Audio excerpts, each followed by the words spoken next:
Good morning, everybody, and welcome to the weekly review. Well, the yearly review. We're reviewing the most major and, well, sometimes sort of slightly sad stories that have happened throughout education this year. But before we go any further, it is very important for me on this New Year's Eve to introduce you to my panel. I have Catherine with me, I have John, I have Maxine, and I have Christopher. Good morning to all of you. How are you doing? Very well. Ready to exercise our brains this morning. I don't know sort of how much you've been doing in terms of keeping up with the news this holidays, or whether you've just been enjoying yourselves, but hopefully we can all share our insights this morning into some of these stories that have been a big part of the education world. It's been quite the year, and to narrow it down to 5 stories that we're going to look at this morning has taken in many ways sort of some work, but also in other ways I think it was quite clear to us, certainly the story that we're going to lead with this morning. So before we go any further, I should also remind you that this show is sponsored by John Catt Educational. So if you've not been able to get yourself some books this Christmas, then you can still use our code JCTTR2324, and that will still give you a 20% discount. So if you want to treat yourself to some CPD in the new year, or some books that are going to support your CPD, then you can absolutely do that. And all those books are available at johncattbookshop.com. Okay, now let us get cracking.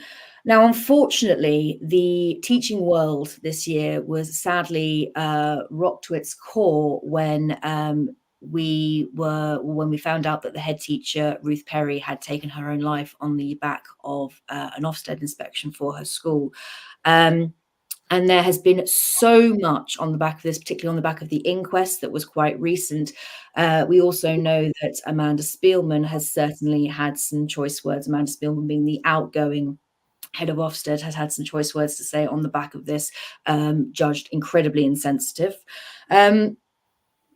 So much to talk about here, but of the articles I've read, what is very, very clear is that something needs to change in terms of Ofsted. And Catherine, I'm going to come to you first. I mean, where, in terms of this entire situation regarding Ruth Perry, regarding Ofsted, it's a very broad question, but where do you sit with it all at the moment? I am definitely not anti-accountability. I do think that there needs to be some mechanism. I don't want to see a complete free-for-all. I don't think it does anybody any good. And I do want to see sort of structure, but I really feel very uncomfortable with the inconsistency that people experience with Ofsted inspections, and how there's certainly a perception that it makes a great deal of difference who you get, because there are some who make good as they go and some who look for a thread to pull. And while that remains, obviously compounded by the fact that these poor head teachers are not able to discuss it with somebody else, which is a huge psychological burden. I just think that it needs to sort out what it is, what it's for, and how it's going to work. And that, I think, should be a collaborative effort to get to somewhere that's a bit more positive than where we are now. Oh, most definitely. And Maxine, coming to you. I mean, again, there's sort of we've talked about kind of Ofsted's reign of fear. We've talked about the fact that, maybe Ofsted should be abolished altogether. Maybe we need something else in place here. I wonder, sort of in a similar vein, where do you feel we go from here? We've lost a head teacher. We've understood from interviews from other teachers and from things that we've heard in the news that this is not in many ways an isolated incident. The fact that we've got inspections happening that are wholly unfair and wholly unreasonable. What do you feel are the next steps? And going into 2024, what are your hopes, I suppose, for school inspection? My hopes are major change, major overhaul, not just tweaking around the sides with a day's training, which, touches one small bullet point in the 7 matters of concern that came out of the inquest. So, first, to start with, huge condolences again to the family of Ruth Perry, and just to say what an absolute needless tragedy. We know we're talking here to somebody that gave over a large part of their life to running a superb school really well in her own local community. And you are absolutely right, Lucy, that the tragedy with Ruth Perry is one person, but is actually the tip of the iceberg when we look at the rot and the damage that Ofsted does to our schools and our school leaders. School leaders, even who come out with good judgments, come out exhausted and find the whole process to have been attritional.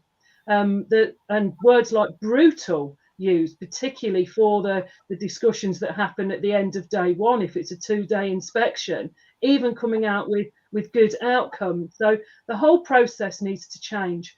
I agree with Catherine about accountability, and the lives of children and their futures and their hopes, their aspirations and their dreams are in the hands of schools, and therefore a mechanism to have some form of checking and to make sure standards are high is absolutely important. We're also, as human beings, I'm just going to quote the words of Mary Myatt here, another former head teacher, former inspector who was left inspecting and now works helping schools. We are a challenge-seeking species, and what we need is high challenge and low threat. Unfortunately, what Ofsted brings is high threat, career-ending threat. Tragically, we've seen now life-ending threat, and therefore significant structural change, starting with the losing of the single word judgments, then looking at how the actual wording within those reports can be quality assured better. Catherine hit the nail on the head when she talked about how 2 inspectors can come to the same school and reach completely different judgments, and how damaging actually some of the wording within those reports. So it does need to also go beyond the actual single word judgments, because there can be, I've seen some really emotive phrases used in reports. Unruly pupils, for example, that's very subjective. It's not necessarily factual, but the whole process around that, challenging that, is extremely difficult. So we have now a really clear coroner's report. We have some excellent educationalists around the country with some really strong views on this. Let's see DfE, Ofsted, teachers pull together to really overhaul the system and make it something that is going to make things better. And I think it's sorry, Maxine, to interrupt. Of course, in the wake of all of this, we had a statement from Amanda Spielman, and I want to come back to her in a moment.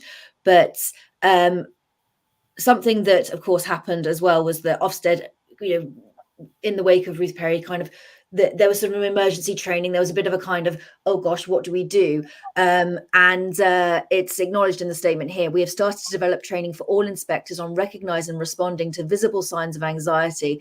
As a first step, we will delay our inspections next week by a day so we can bring all our lead school inspectors together ahead of further school inspections, as well as addressing the issue of anxiety. We will be clear with inspectors what to do if a pause is needed.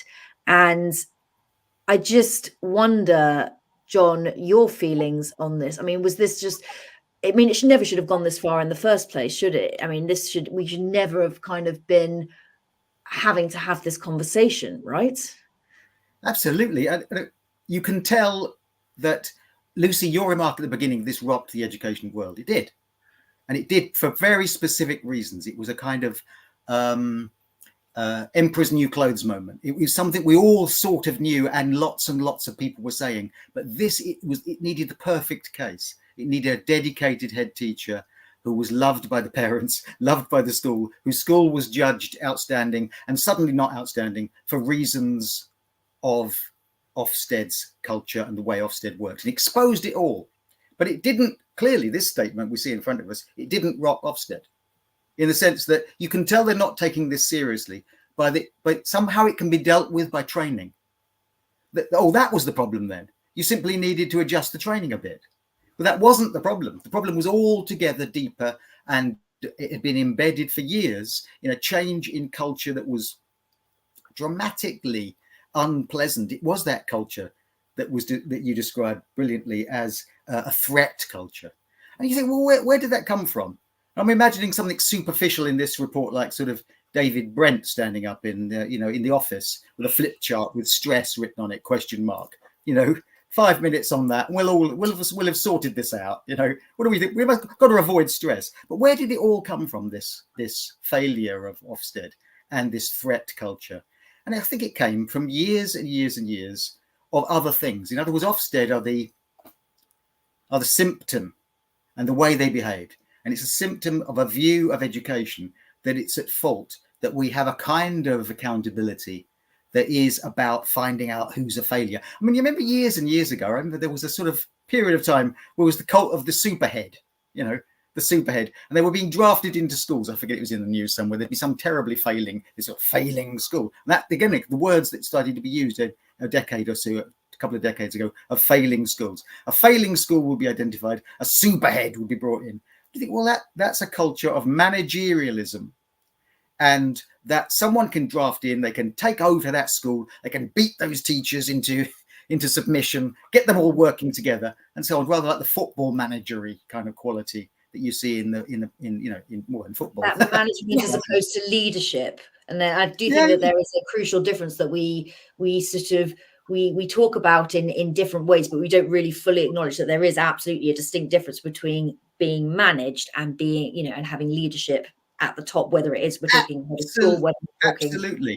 You're absolutely right, Liz. That is it. There's a tremendous difference between that kind of top-down management and what had been what you'd expect to be the collegiality of schools, the recognition that you're all kind of in this together, that the school works from top to bottom. And that was pushed aside with a brutal threat culture that started from the assumption that they're going to find things out. Interesting from Tom here. You manage things, you lead people, and I think that's he's one for very powerful statements at the moment, and I think that's another one that speaks volumes. I mean, you don't need to say any more than that. Whilst we're on this topic, I think it's important to acknowledge that Amanda Spielman, current head of Ofsted, is actually on her way out, and she is due to be replaced. Now, Amanda Spielman is someone who has no teaching experience, is someone who has, of course, been asked to comment in the after the situation with Ruth Perry and all of that. And I just want to draw your attention. I'm hoping that we can get this clip. I just want you to listen to her speaking. I believe it's on BBC Radio 4, and I'm hoping that Tom can just play this for you, because I think it's important to hear that this person who you are listening to is head of Ofsted, and she has been throughout all of this, and just seems to be kind of completely devoid of any sort of emotion, any real understanding of what it is teachers go through on a regular basis. So, or do you think it's your leadership, perhaps? I don't think it's my leadership. It's been pretty bad the last year under your leadership, hasn't it, though, the response? There was a very sad case in the spring which has been used as a pivot to try and discredit what we do. The quality of what we do and the quality of what we do underneath has been solid for years. We have really strong feedback on our inspection framework. We know post-COVID there was a very clear message from the sector that they wanted that they wanted to keep that framework, that it's as good as inspection has ever been. People are really positive about it. So somehow getting to a positive message about inspection in the sector is really, really important. Are you talking about the death of the primary head teacher, Ruth Perry, when you talk about... Yes, I can't talk about specifically. No, but if I can just remind our listeners, if you don't mind, the primary head teacher, Ruth Perry, died in January ahead of the release of a report that downgraded her school in Berkshire from outstanding to inadequate, from the top to the bottom of the scale. Christopher, I want to. I mean, you could see from everybody's reaction just the sort of the feeling towards Amanda Spielman as she's sort of almost glossing over what happened with Ruth Perry, and seeming to feel that there is a very positive feeling towards Ofsted. How do you feel that she got there, and what do you feel going forward, actually, how can we? I mean, certainly with Sir Martin Oliver coming in, do you think that there is a possibility for change here? Do you think that we're just going to see more of the same, or do you really think that we are going to be able to move forward at this point? A good question. I mean, it's certainly very, very unfortunately phrased, isn't it? She did a reasonably decent job, I think, at Ofqual, but that was very much behind the scenes kind of department. It wasn't one that was regularly put into the public arena and the public spotlight. We do need somebody who is particularly good, I think, at the communication side of the job. Teaching is pretty much all about communication, really, isn't it? Whether it's in the classroom, whether it's in governors' meetings of whatever type they take, or whether it's in kind of classroom situations, that's what it's really all about. Good communication and getting the right stuff out there as quickly as possible. It's really important, of course, that we remember that Ruth Perry died aged just 53 following an Ofsted inspection that the inquest report found was in part, at least, conducted in a manner which lacked fairness, respect and sensitivity. So a husband has lost a wife, 2 children have lost a mother, and hundreds of pupils have lost the dedication, care and expertise of a conscientious education professional. So Ofsted certainly needs to ensure it's getting fairness, respect and sensitivity right in the future. I mean, one important question for 2024, I suppose, is does anyone know what Ofsted's success criteria or key performance indicators are? Because I spent a couple of hours earlier trying to find them and they're not on their website. Wow. So as a public body, one would expect to be able to hold any leadership to their key performance indicators. And I'm sure they must have some, but they're not readily accessible on their website, which is surprising to say the least. Goodness me. I wasn't aware of that. I don't know if anyone else, any other members of the panel were aware of that. No, I mean, I was going to go say on. that I sort of don't worry too much. I mean, no, this could be because I'm a ridiculous old idealist, but I sort of hope people can just turn up to a school and look around and you'll get an idea of what that school is good or not. Not far from where I taught, there was a school that Ofsted turned up, and within a day they'd concluded the place was dangerous. And I thought, well, Ofsted, yeah, absolutely. Taking your point, Catherine, you do need inspection, and they found that the teachers were in denial. The management, well, no, teachers weren't in denial. They knew it was dangerous, but the management was in denial about how dangerous this school was. But I don't want, sense managerial approaches to, I don't want performance indicators in a sense. I know that sounds daft, but I want people to simply show up and look around the school, because I think I could, I think they could send me into any school, and within an hour or two walking around, I'd tell you if there was a problem or not and what kind of school it was. And I'd talk to the teachers and I'd understand whether there was something serious that needed doing. And that's all I want Ofsted to do. Tell me if there's something seriously wrong with this school. Other than that, I want schools to be working together as teams, collegially between schools, cooperating, understanding how to improve, because we're all professionals. We know what we should be doing. But there will be occasions when you need someone to show up and tell you if there's something seriously wrong. Most definitely. And I think this is a story that we could go on and on and on about. And I'm sure this is not the last that you'll hear of it on Teachers Talk Radio, or indeed at all as we go into 2024. But our hope, of course, is for positive steps going forward. So in a moment, we are going to move on to our next story, which is about the teacher strikes this year.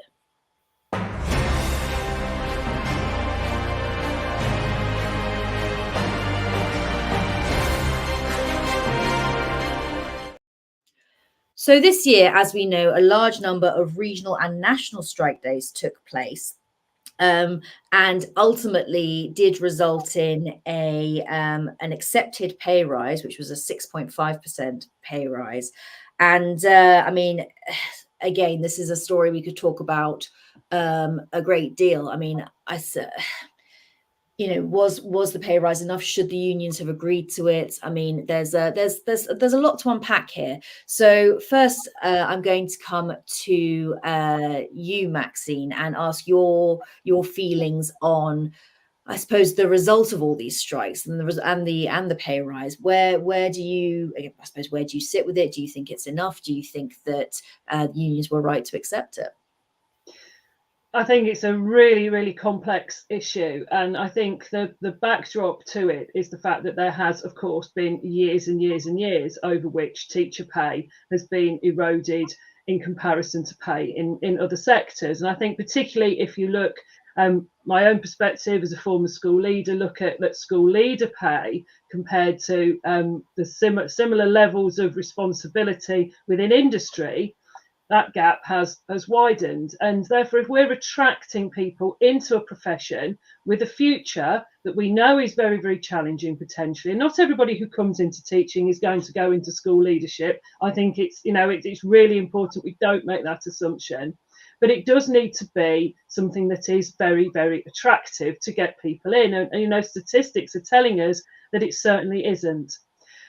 My own belief about this, and I, absolutely 100% believe that the right to take industrial action is a really, really important right. And it is one of the only ways that teachers have in order to say, enough is enough, we need some change. And I think it's important that so many teachers have actually taken the loss of short-term money in order to take that action. And huge hats off to that. And I know that we really supported people in doing that.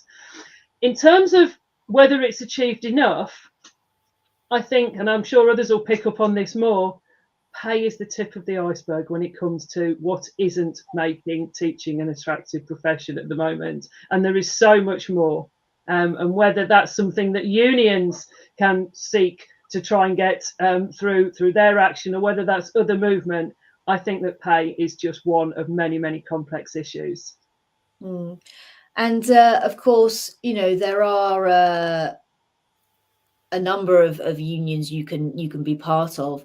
I mean, in a way, this is I suppose a cheeky question, Christopher, but do you think that going forward we're going to see union membership being even more important than it has been this year?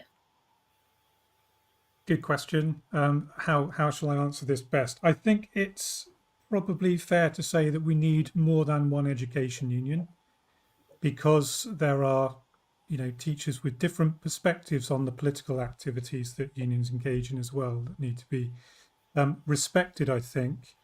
It's certainly important that every worker in England has the right to withdraw their labour in a democracy, and I wouldn't want to see anything done to the unionisation of education that would prevent that. That seems to me to be very, very important. Whichever government is in charge, we need to have sensible conversations about pay and conditions in the education sector.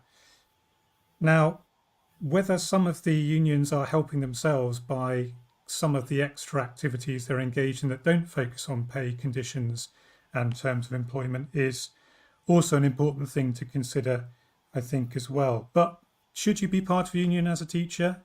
Yes, I think that's probably a fairly reasonable thing to say. Should you support strike action where it's being carried out in a democratic way? Again, I think the answer to that has to be yes. And should you be looking to support your colleagues in education to improve the lot of children and teachers in the profession? Then again, I think the answer's got to be yes. Yeah, very interesting. And of course, there was a lot of back and forth over, whether teachers should be able to inform, or should inform when they're striking. And of course, there's always backlash, isn't there, when it comes to parents wondering whether they need to keep their children at home. Anyone who's not in the job kind of understands. Well, anyone who's not in the job seems to think that they can do and say what they like about it. Just coming to the head of the NEU's I suppose it's a statement based on the pay rise that was offered. If 6.5% is true, this is a tribute to the NEU members who have taken action. It doesn't restore pay or bring parity with Scotland. Is it the largest It is the largest recommendation, rather, that the STRB has made, and funding remains the key question. And I think that is funding across the board, whether it's paying teachers, whether it's school funding in general. And Catherine, I wonder what your feeling on that is. Yeah, I mean, the funding question is a really, really important one because, firstly, I just want to say this is not about sort of my pay. And I, in terms of when I've taken strike action, I don't do it for myself or my selfish interests. But I really don't like that the spin that comes out that is always associated with pay. Of course, pay is part of it, and it's pay in general to make it an attractive profession. It is not about me or any individual teacher wanting to get richer. But the funding is really, really important, because when you look at how much an uplift costs a school, 80% of school budgets go on teacher salaries, and an uplift of any percentage size, it has a huge impact on how much budget is left available for other things that the children need, and the resources that they need, and the maintenance of the buildings that they need, and all of those things. And there comes a point where if it's not funded, then actually you're in a position where you're robbing Peter to pay Paul, which is not really acceptable in any form. So it has to be funded, because otherwise it's not what we want. I don't want to take more money in my pocket so that the children can't have glue sticks. That's not why I do it. So we need to make sure that we push for the funding and change the narrative on this. Oh, most definitely. And John, do you have any thoughts to add to the strikes that took place this year? I do. I think if you look at striking as a thing, going on strike, it's always a sign of failure. I've tried to rack my brains as to wherever there's a point in history where strikes have worked, probably in Poland and bringing down the communist government or something. But ultimately, it's a weapon used, designed against tyranny. It's a great freedom, civil right, and so forth. But it exposes the weakness of workers when the best they can do is withdraw their labor. That's it.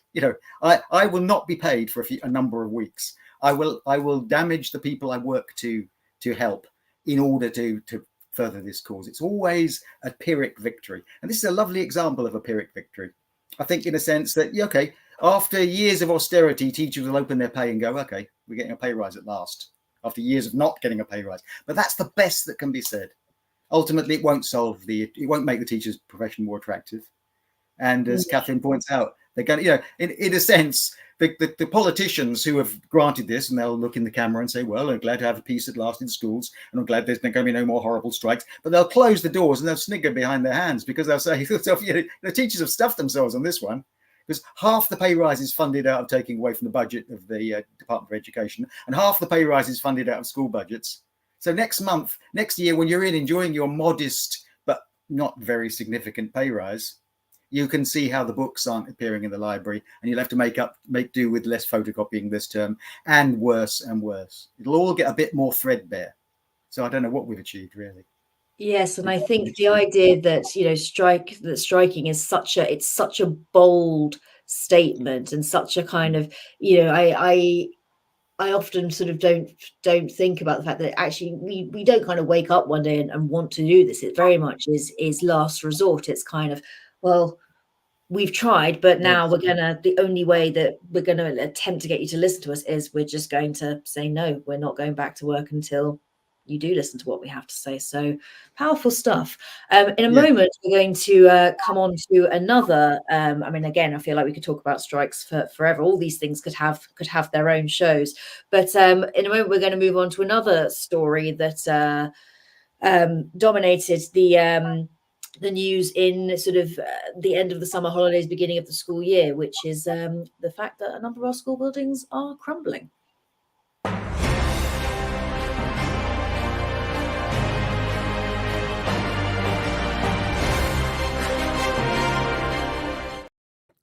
So around about, and I'm just looking at the information I have in front of me, I believe it was sort of end of August, beginning of September, we learned that more than 100 schools were facing immediate closure because they were constructed from potentially dangerous aerated concrete panels, or RAAC, so RAAC, became the buzzword of the moment.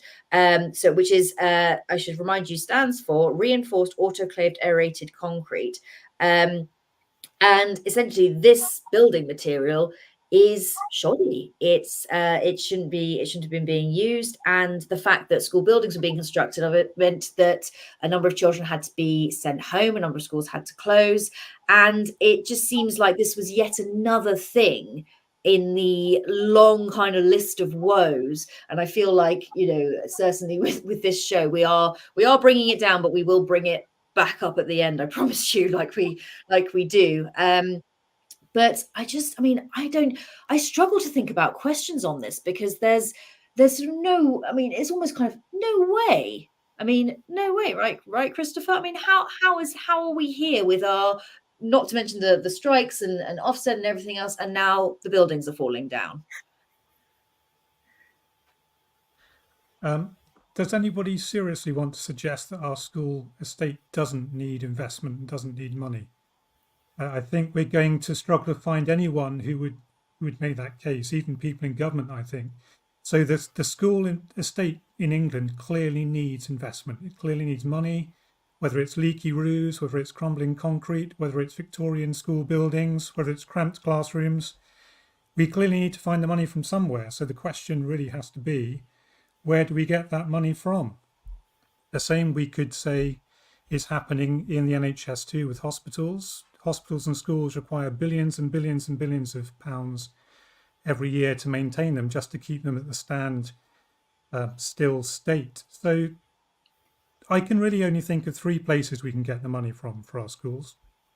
The first place is clearly from the Exchequer, which means we've either got to put our hands into our pockets or find somebody else's hands to be put into pockets to get that money, or we look at some kind of involvement of private finance in some capacity, perhaps a closer relationship between businesses and schools, perhaps some kind of sponsorship arrangement, or we need to look to charity and philanthropy. In many senses, the funding of schools in 2023 and 2024 isn't that much different to the way we funded schools in the Victorian period.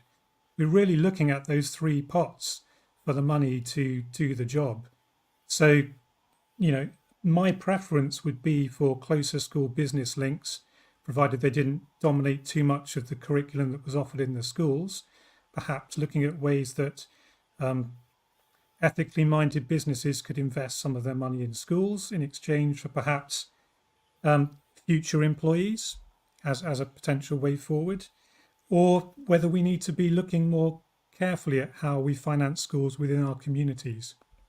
Those, I think, are the areas we need to be looking for. I mean, I know we've just come out of an Elizabethan era and we're now in the Carolian era. The last time we had a Charles on the throne, we were looking at restoration. Perhaps this time we've got a Charles on the throne, we're looking at reconstruction. Oh wow, I think that's brilliant from you, Christopher. And of course, when all this came about, it fell to school leaders to try and put contingency plans in place. They were told that, you know, well, your buildings are collapsing. I mean, there's not a lot we can do, but you need to make sure that you're, you know, find ways for your schools to still work and children to still be educated. And I know that, and again, I'm hoping that we can get this video to work. But I know Gillian Keegan seems to think that actually, you know, in amongst all of this, with everything crumbling around us, that we were still doing pretty much naff all, that actually we were not. We're just complaining. We're just sort of getting a bit over the top on all of this. And I just want you all again to just listen to and watch this video that I'm hoping we're going to have in a moment, to Gillian Keegan's words when it comes to her response to all of this, and to the teacher response as well. Does anyone ever say, you know what, you've done a good job because everyone else has sat on their and done nothing? No signs of that, no? Oh my goodness. And that's our education secretary using that language for the situation. What I would like to say is, please, Gillian, come and see my school.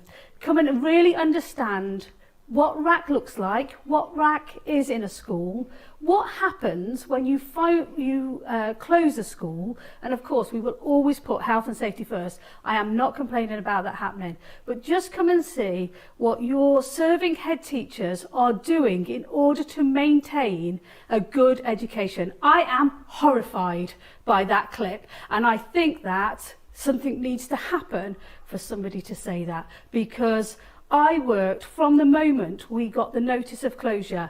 I worked every weekend, late into the evening, in order to make things work. I am horrified and disgusted by what I've just seen. You seem quite upset by it.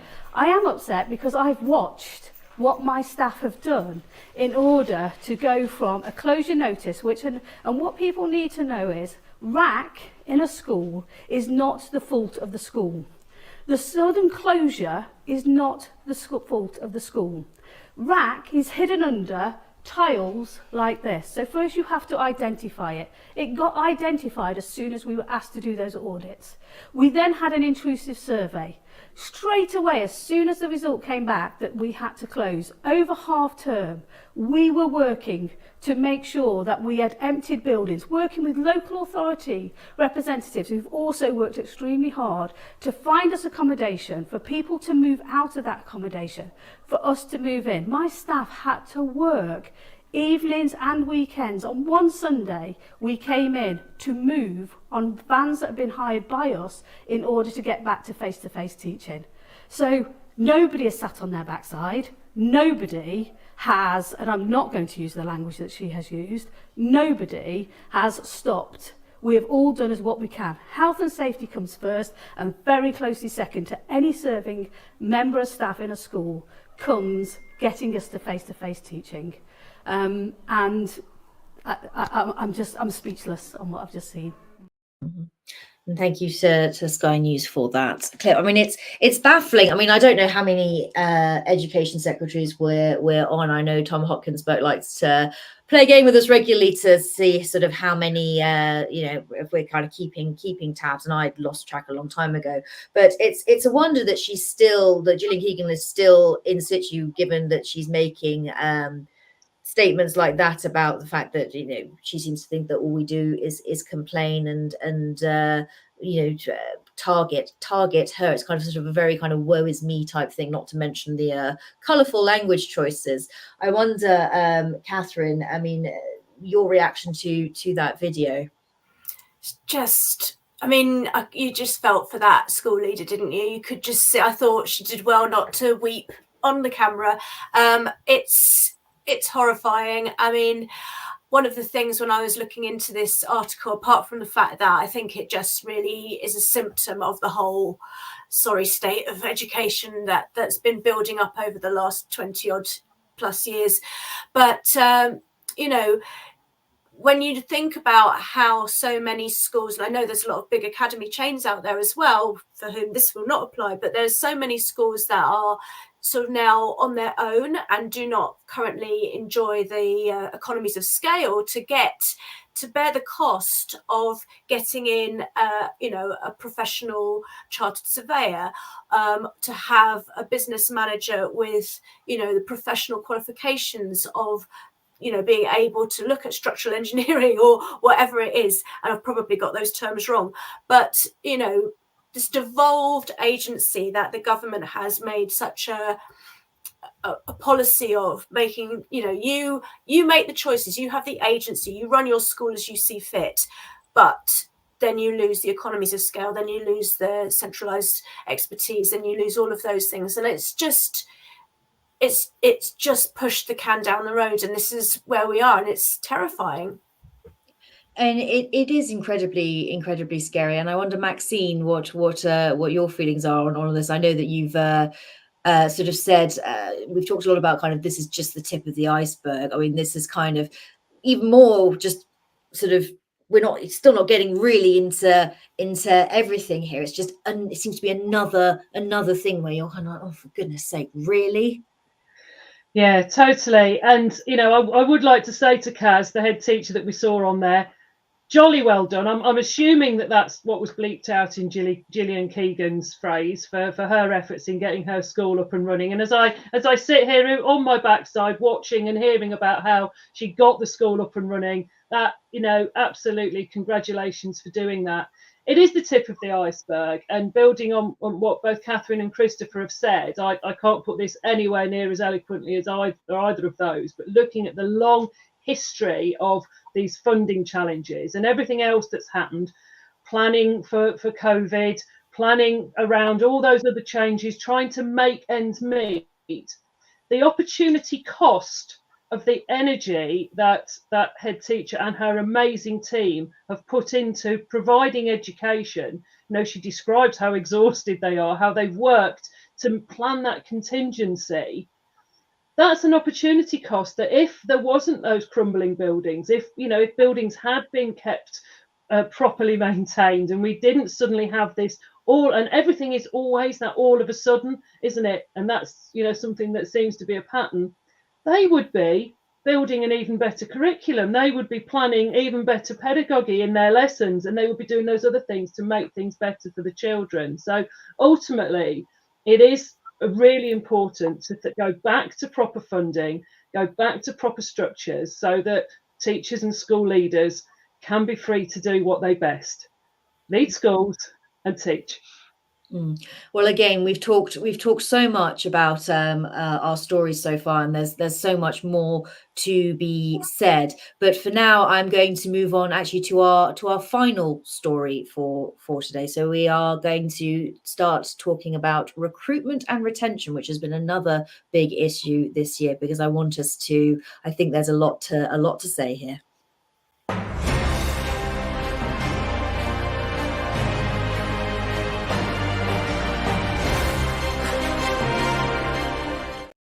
Well, once again, we have been told that, or we are aware that there are some quite tough statistics, and I've just seen the one that's been put up here. So 40,000 teachers, and we just let that sit for a moment, which is 9% of the teaching workforce, left English state schools in 2021 to 2022, the highest number since 2011 when the data was first collected. A further 4,000 retired. In total, 3 million working days were lost to teachers' sick leave, and that's 60% more than before the pandemic. Which, I mean, those make for some difficult reading, and we have definitely talked about, I know Maxine has touched on this, the fact that the profession's not attractive, and it's not put forward in an attractive way. And unfortunately, all the stories we've looked at have shone a very negative light on our profession. So I wonder, you know, what can we do here? I mean, it's a huge question, and I know we've got some brilliant minds here. But I mean, John, I know that you're officially out of the teaching game. So maybe as an outsider looking in, what do you think? How do you think we can start to make the profession more attractive, and not only that, but retain these teachers? It's a good question. And what do we say? What do you say? What do teachers say when a young person says to you, "Oh, I'm thinking of becoming a teacher"? Yeah, right. Do you immediately probably have them immediately, "Oh, whatever you do, don't do that"? Or after a moment of that, you say, "Oh, no, seriously, it's the best job in the world if you find the right school for you." And I think that's what I'd look back at my teaching career as being an absolute delight when it was working in the good, you know, in the right school, in the right place, with the subjects you enjoyed. What could be nicer? There were times in my career when I thought, you know, I'm being paid to do this. That's ridiculous. I'm being paid just to have fun. Having said that this is a great ending story, because all the other things we've said, and the enormous pressures placed on teachers, and falling down schools, and the changing culture that's happened over the last few decades, have made teaching not a desirable profession, to such an extent that I was glad to retire when it finally happened.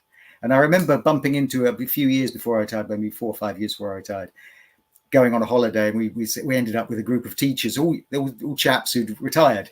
They were going on a holiday together. They were traveling around together, these teachers from there. They'd all known each other. They're now retired. And they said, one of them looked at me, he said, "John, you'll want to keep on working because you'll be afraid to retire." And I was. "You'll want to keep on working, but don't." He said, don't, he said, you'll regret it. Once you retire, you'll realize how much stress you were under. And it was a bit like that, really. And it was a bit like you see people who've retired couple of years after they finished, teachers, that is, who've retired a couple of years after, and they seem to have de-aged for a couple of years. So you always seemed like there was something like, standing just behind you without, the marking, the Sunday marking, the lesson prep. And I'm sorry about this, but I'm free of it. And I didn't realize just how stressful it was until I did retire. So looking back on it, I can see the enormous happiness and joy I got out of teaching, but also the very, very serious and agonizing stress that was often under, that horrible statistic someone said to me once many years ago. They said actuarial reports show that teachers live about 18 months after they retire. I said, what?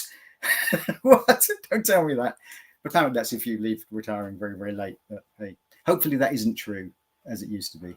But no, it's difficult, and I know we've touched on the money as well. I mean, that can't be the only incentive to draw teachers in and to keep them in. Of course, it is a factor, but what else can we do? I mean, I think the sad part is that we know the answer to this. Brent Poland's tweeted to say, or posted to say, I don't think we can say tweet anymore. "I now dread my timetable for the new academic year, as it is now subject roulette as to what I get." I'm not quite. Yes. Yes. Subject roulette in terms of maybe because he teaches a number of subjects. I mean, yes, timetables being messed about with. I know I've experienced that both in the UK and abroad. But what can we? I mean, I really. It's a shame that we sit here and we know the answers. We know the things. We know things like the money, like the work-life balance, like the pressures of us and things like that. But what else, Maxine, do you think is missing here? I think we're looking at three tiers here, and my brilliant colleague there, Christopher, has described really well some of the top tier around funding. And I think some of that top tier around funding, and also what the government does, how the media works as well to make our profession as attractive as it can be. That's one tier there. We then have school and multi-academy trust level. And, I hear there about Brent. He's a humanities teacher, as am I. The thought of teaching physics, which he's had to do, my goodness, hats off to Brent for doing that. I don't know as I could. But there are some really, really strong schools and trusts working well to recruit and retain teachers. So I do some work for a local trust in the area, and I know Unleashing Me is a regular. We don't say tweeter anymore, but he's a regular on Twitter, and he is part of that trust, both getting talent and recruiting talent, training talent, and keeping talent within the trust by treating people really well, treating people, being honest and open, providing opportunities, providing training. I'm really fortunate to work on a future leaders cohort within that trust, where some really exciting young teachers are being trained and have a huge range of CPD, and I'm fortunate to be able to coach some of those on their journey through to leadership. And anybody new coming into that trust can see that path, that growth development. So that's that level there that can happen at school and multi-academy trust level. And that trust do a really, really great job without necessarily ever paying above market rate, actually, making it about those other important things, making sure behaviour policies in the schools are really strong. There's some things that can happen at that level.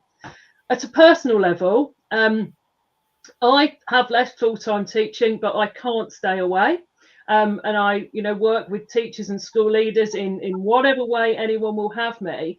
And I think what we can all do at an individual level is stay close to our purpose. What brought us into the profession? What is it? It's about changing lives. It's about making sometimes the lives for those that struggle the most in education, seeing them learning, seeing them moving on, hearing those success stories from the student that had been a nightmare to us through year 10 and 11, now going on to talking about how he's running his own business. If we had a small part to play in that, that's our purpose, and that's what keeps us going. So keeping that narrative about purpose, I think, is really important for the profession. So more celebrating of the small victories as well. Catherine, what do you think we can do here to ensure that we're recruiting the best and keeping the best that there is to have in the teaching? I don't want to call it a business. It's not a business. Teaching game. I don't know what profession. There we go. That's the best word. See, I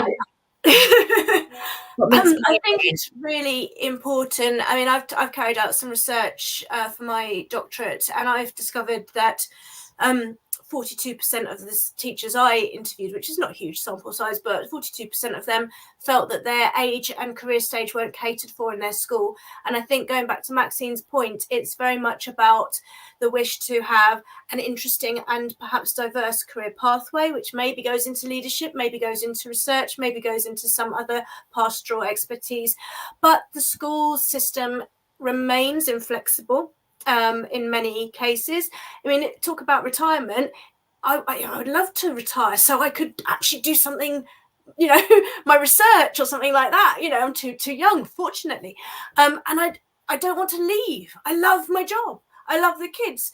But I want diversification, and there's no pathway for that. And I think if schools could be more flexible, think more creatively, and I know there's a cost, but I think there's also huge benefit. And I think it needs a serious look to keep people and retain people and develop people. And what's going on with you, Maxine, and what you described sounds so exciting. And I think I'd love to see more of that kind of initiative going on. Mm-hmm. I mean, and I think there was certainly opportunities in the wake of COVID, and it just, to me, feels that as yet we have not learned much here. We of course got absolutely as a profession hauled over the coals during the pandemic. Whatever we did was kind of not good enough. It was never going to be enough. And I wonder what about the kind of the media role here as well. Christopher, your thoughts on that? Well, I didn't have much to say on the media particularly, but I was drawing on the comments we've already heard, thinking that perhaps some opportunity to experience the benefits of retirement while still working would be very, very desirable indeed. So the opportunity to step out for a few days, a week over the course of a year to do something else, to ensure that you could keep perhaps another career or another potential career going while you're also doing teaching would sound very, very appealing indeed. Now, I don't know how the media would respond to people being paid to sit in a library or do something else. I did spend quite a lot of my postgraduate career being paid to sit in a library. It felt pretty good to me. And I saw lots of people around me doing something very similar. But that seems to be the way we've got to go. We're not going to get much more money because there isn't very much money around. So we've got to really focus on the quality of the experience and what that means both in the classroom and outside the classroom. If we look at these numbers here, the key areas where we're losing people are business studies and physics, by the look of it, where we know there are very, very powerful and high paid career opportunities. Whereas at the other end, we're looking at classics. Well, we've got plenty of classics teachers, but not many students studying classics these days, which to me is a very, very considerable shame. So I would say that's all we need to be focusing on, the experience in the classroom, the experience outside the classroom, and more flexibility in moving between those two worlds. I think that's absolutely fair enough. John, you're nodding sagely there.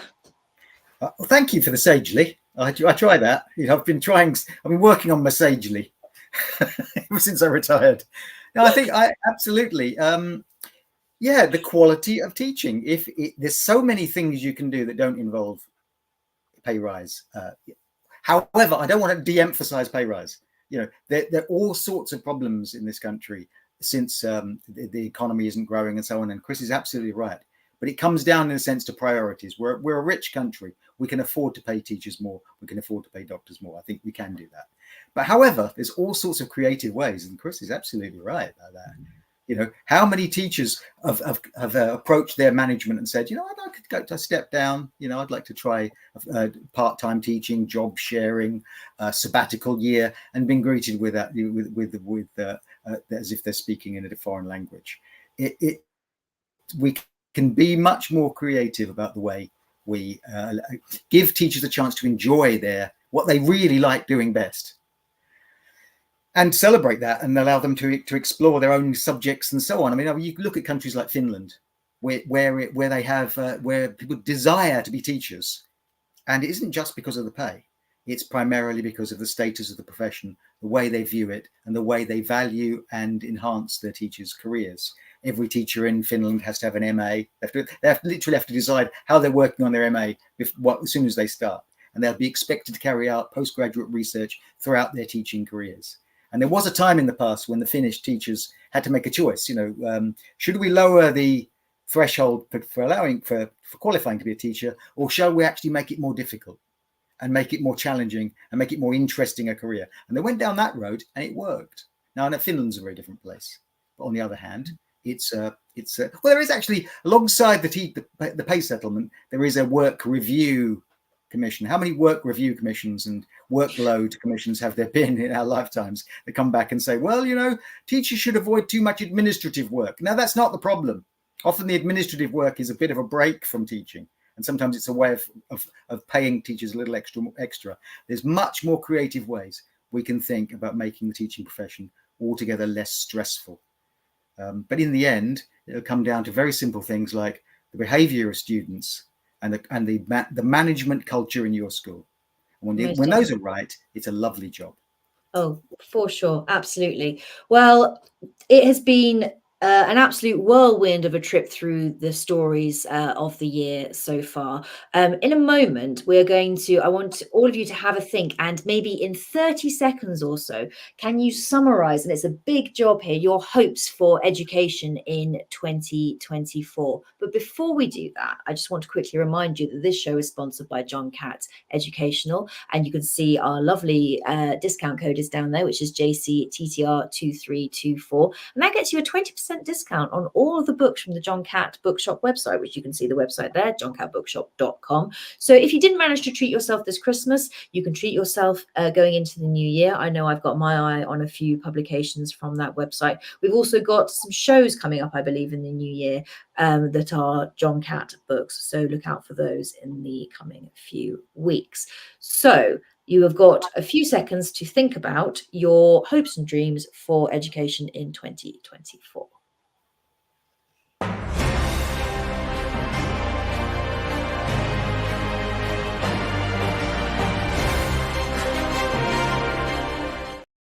So who am I going to pick on first? I feel I landed this on you. And I know Tom HB is going to join us for this one. Good morning to you, sir. How are you doing? Good morning. It's been a pleasure being behind the scenes as always. A really, really good not weekly review, 2023 review from Lucy in the chair and from all of the panel as well. And there's been a lot of interest as well on social media. So congratulations, everybody, on a successful year of reviewing.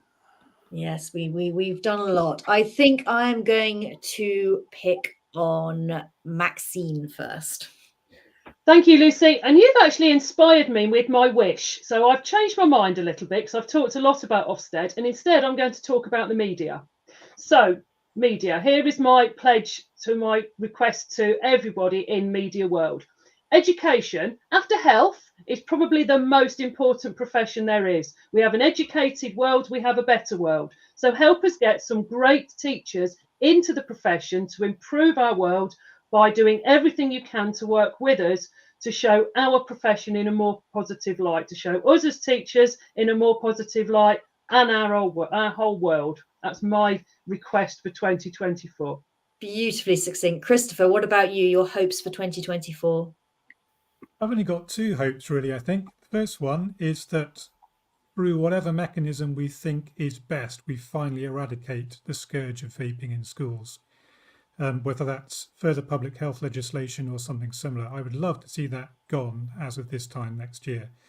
And then the second thing is to see the revival of the art study in schools. I'd like to see the focus, perhaps, of our media, many of whom hold arts degrees, to be perhaps showing a bit more loyalty towards this particular calling, because it's been in short supply over the course of the last 5 years. Fantastic, thank you. John, what about you?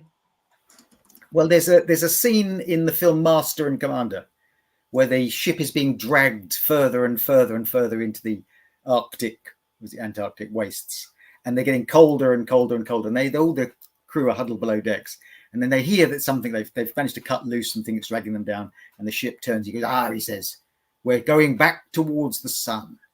Now I'm going to carefully scrutinize the news and anything in it that seems to suggest that things are turning in the right direction, and I mean culturally, towards education. Some of the things that Maxine said about the way teaching is presented, things like, if, for instance, we do get a Labour government, and no one's mentioned that yet, but if we do get a Labour government, and that Labour government fairly swiftly does introduce VAT on private education, small amount of benefit for the exchequer, but a cultural shift in the right direction, just a small one, quite insignificant, but it may mark a change in the right direction. That's what I'm looking for. Fantastic. Catherine, coming to you. I wanted to bring up the post that was on Mumsnet yesterday, which was all about, has your child got a teacher to go back to in January? And I won't go into it, but basically what I'd really like is for people, parents, other stakeholders in society to really appreciate that this, like I've said before, it's not about money in teachers' pockets, it's about systemic change. And I'd really like to see the tide turn on the narrative around education so that people really understand and value it. So I support Maxine's point as well about working with the media to make sure that we are celebrating the great work that goes on and not bashing teachers who actually put a lot on the line a lot of the time. Fantastic. Tom, coming to you. Crikey. Hopes, predictions, fears. Let's start with hopes. Hope number one is Sir Martin Oliver, who is our new Ofsted Chief Inspector, to listen to teachers, to listen to school leaders. I know that he's got some meetings planned in his first few weeks anyway, with people like Julia Waters, who was Ruth Perry's sister, to actually listen. We know Ofsted, we know that somebody in that position can't do everything that everybody wants and can't please everybody all of the time, but just somebody who listens and understands teachers. He is a school leader. He's led a trust. I feel more positive with him. It's not going to be perfect, so it's not. I don't think he's even going to be very good, but I do feel as though we've got a slightly better figurehead, and I hope he does listen to teachers. My second big thing, and I don't think this is going to happen in terms of a hope, is another pay rise that matches inflation. There's been a lot of briefings in the last few weeks that Gillian Keegan, or whoever the education secretary will be, will only suggest a 1% pay rise for teachers going into the summer. And that could lead to some significant industrial action, which could well coincide with a general election campaign and possibly even a new government. So it'd be interesting to see whether Secretary of State Bridget Phillipson takes a different line to the unions that Secretary of State Gillian Keegan has been at the moment. Obviously, with minimum service levels going on as well, we need to see how that plays out too. And then I suppose my third hope is that, teachers continue to enjoy teaching. I enjoy being a teacher. There are times when I certainly don't, but on balance I do. And we need government, we need trusts, we need local authorities, we need school leaders, we need middle leaders to help provide the conditions to the best of their ability where teachers actually enjoy coming into the job. We've seen a 60% rise in terms of sick leave for teachers. Was it 3 million working days lost in 21-22? It's absolutely ridiculous. And who does it punish more than anybody? The children. So we need to ensure that teachers enjoy teaching, because if teachers enjoy teaching, then children will enjoy learning. That was lovely, Tom. I suppose for me, it's quite simple actually. And I try to kind of not make this sound naff, and I forgive me for this, but it's focused on well-being, and I just want teacher well-being to be taken incredibly seriously, and that kind of embodies really everything that we've talked about in terms of just making sure we are properly paid, we have proper buildings to work in, and overall our mental health and our general well-being is something that's not just brushed under the carpet, because we talk a lot about student well-being and student welfare, which is hugely important, children's mental health, all of these things. But without a teacher that is mentally well, they can't deliver in the best possible way. So for me, it is absolutely making sure that teacher well-being is at the forefront of the agenda. What remains for me to say this morning is thank you very much to my panel. Thank you to Catherine, to Maxine, to Christopher, to John, and to Tom for his cameo appearance on here, but also all his work behind the scenes. I wish you all a very happy new year, and hopefully all these hopes that we've talked about are going to come to fruition. We have to live in hope, I think, in this profession, because without that, I think at the moment there's not a lot to cling on to, but we are getting there. We are moving forward all of the time. We've also got a lot of fantastic things in terms of Teachers Talk Radio to look forward to in 2024. We are kicking off again, I believe, is it 4th of January, Tom? I believe it's the 3rd. I've got a show on the 3rd about, building a real reading culture, and also this whole question about GCSE maths being a barrier to teaching, and the whole crisis out of nothing that's been caused as a result of that. It's a load of nonsense, but I'll look forward to delving into it. And X has been buzzing already, I see, on those subject matters. So thank you very much, everybody. I will see you all very soon, and we will be weekly reviewing in the new year before you know it. So very good morning to you all. Yeah. Happy New Year. Happy New Year Happy indeed. New Year. Happy New Year.